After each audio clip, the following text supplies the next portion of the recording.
izinkan saya memberitahu apa itu eksebisi pada bapak-bapak sekalian. Jadi eksebisi itu adalah event SMA Negeri 4 dari dulu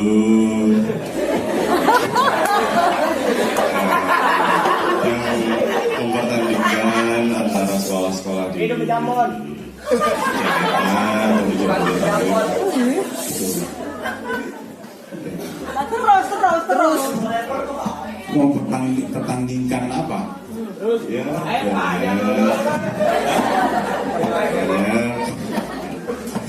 ada futsal, ada basket, ada tradisional.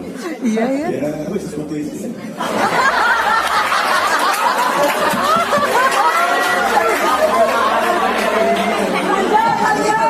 Jadi olahraga dan kesenian. Ada lagi yang lain? Ya, kemarin Oke. Tujuannya apa bikin eksebisi? ya pertandingan.